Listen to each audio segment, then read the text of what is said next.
It has certainly been a rough week for all of those who are pushing the shot agenda around the world. They've been rocked by studies, papers, and also real experts coming out showing a high level of incompetence, along with a concerted effort to keep you, the people who deserve to know the truth, keep you from knowing the truth.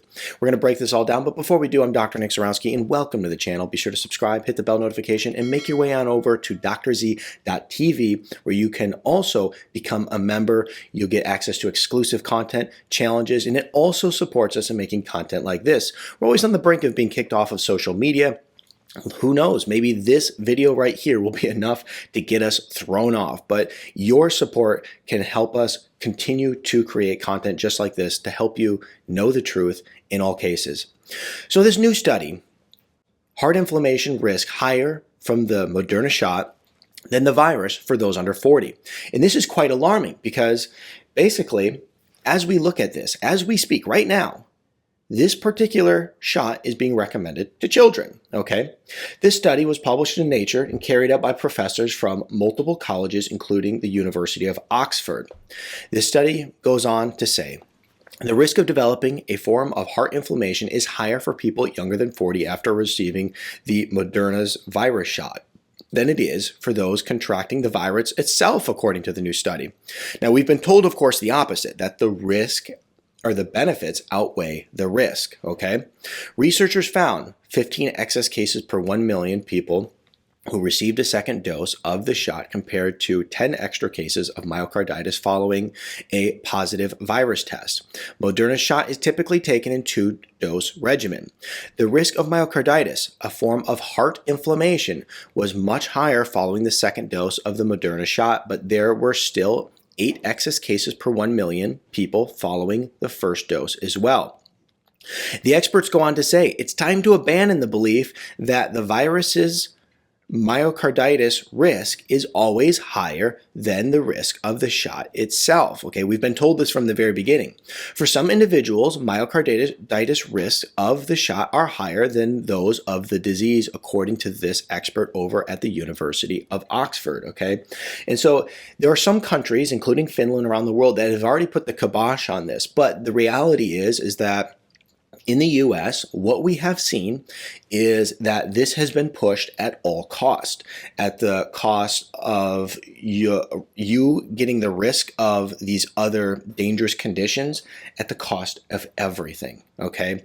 And it's a very, very alarming. Like I said, when you look at the age group that seems to be affected the most by this, it's the ages of 18 and 24, but it's certainly, as you look at when you and say those under 40, it's certainly as you lower the age of the individual, the risk begins to go up. And as I mentioned, school-age children are being recommended this as we speak. So it's quite alarming. And so this is a new study showing the risk of myocarditis that is associated with this shot. Okay, now let's go ahead and move on to another article. The FDA strengthens warnings over severe conditions linked to the J&J shot. Okay, so let's be clear. Over here, we're talking about the Moderna one, and over here, we're talking about the Johnson & Johnson. And this is alarming once again. I mean, do you ever find yourself in a position just going, what in the world is going on? On one end, you have the government actually forcing this upon people, where people are losing their jobs, they're losing their ability to support their family. And then on the other end, you have a government organization strongly warning people that it could lead to severe conditions. Oh my gosh, what are you supposed to do? Now, I mentioned earlier, a high level of incompetence. That is what we are seeing here, okay? And sometimes, now I do believe that there's been a concerted effort to push these things around the world. There's no doubt about it. I'll tell you why I believe that 100% and strongly at this point in just a second. But there is no doubt that these shots are not the only option for overcoming all of this, right? As somebody who's followed the data from the very beginning, I was always blown away. It's like, why aren't they telling people to eat right and to exercise and get sleep at night and take certain immune boosting vitamins? Why aren't they telling people this? Why are they just recommending this stuff, right? These shots. And why is it that, like, regardless of the bad data that comes out on it, they literally just keep pushing forward with it? It's really unbelievable. I mean, really unbelievable. But sometimes when you look at a lot of these things, and I'm always aware of this, right? I don't care what we're talking about, right? Whether it's like a political thing or it's something in, the health news. A lot of times when you see something that looks like there's a lot of malevolence within it, right? As in, like, there's some conspiracy behind it. A lot of times the truth is somewhere in the middle between that and just a complete high level of incompetence. And I think that's what we're dealing with right here. And the answer is somewhere in the middle of all of that. Now let's go into this article. The U.S. drug regulators this week formally strengthened a warning to Americans regarding a severe condition linked to the J&J shot. Blood clots and low blood platelet levels, known as thrombosis, with thrombocytopenia syndrome, are now listed as contraindications or a medical reason for somebody not to get this shot. Now here's the thing that's very alarming to me, is that somebody who has a medical condition could walk in to a healthcare office 2 hours from now and they wouldn't question a thing. You could walk into a pharmacy and they wouldn't question a thing. They would give them this. They'd say, which one do you want? Or whatever the case may be. And they would give them that particular shot without even knowing their health history. Now, how bizarre and dangerous is that? Because we know beyond a shadow of a doubt, you can't just blanket everybody with one particular treatment. And so the idea that this is something that can be done is so bizarre. And though there's these warnings out against these particular shots, nobody's going to ask. Nobody's going to care. And it's quite dangerous. Do not administer, the FDA says, if somebody falls into a category where they have certain conditions, certain comorbidities. TTS has been reported in a wide range of individuals 18 years and older since administering of the J&J shot began earlier this year. The highest reporting rate, approximately one case per 100,000 doses administered, has occurred in women aged 30 to 49. About 15% of the TTS cases have been fatal. Currently available evidence support a causal relationship between TTS and the J&J virus shot, the FDA says in their new updated sheet. They go on in this article to say that they actually reached out to Johnson & Johnson for a response. They did not respond. And that seems to be the case whenever anybody asks these big corporations. And I want to very much point out that these are corporations selling a product. They are not doing God's work. Whenever anybody reaches out to these big mega corporations that are peddling these products, they never respond when it comes to asking like real information. In the spring, the U.S. health officials recommended a nationwide pause in administering this shot due to the issues we just talked about. But the pause was soon lifted again in April, and many people claim that this was a mistake, that they even put a pause on it because it caused hesitancy for people to get this shot, okay? And wow, what a dangerous statement that is. I've heard that multiple times by politicians on both sides of the aisle, saying it's their own fault for causing the hesitancy. Well, no, actually, it's their responsibility to the people that they're telling need to take this to make sure that they're protected.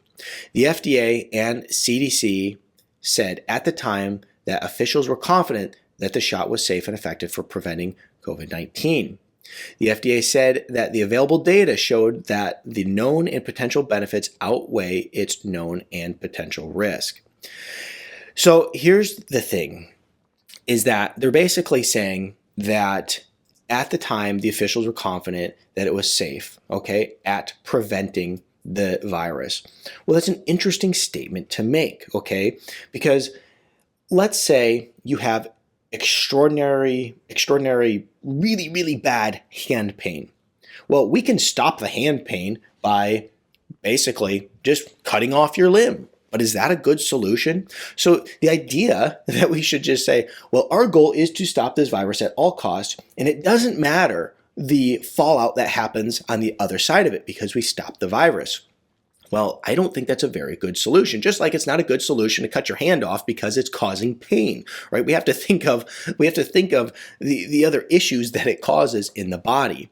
Well, if you look at it from that lens, well, you're going to harm a lot of people because you're only looking at it from one thing. Okay, we can stop the virus, but does it cause other health conditions? Does it cause maybe a problem with an autoimmune crisis down the road? There's so many things that you should be considering, but they did not. They said, we are only interested in stopping the virus. And that's a scary place to be.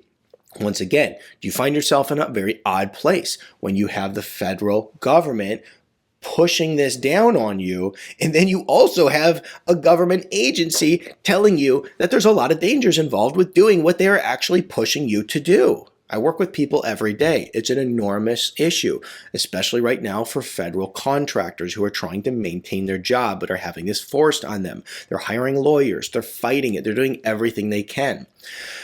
Now, here's what I'm going to leave you with. And I think this is very important, and I highly, highly, highly encourage you to go and watch this.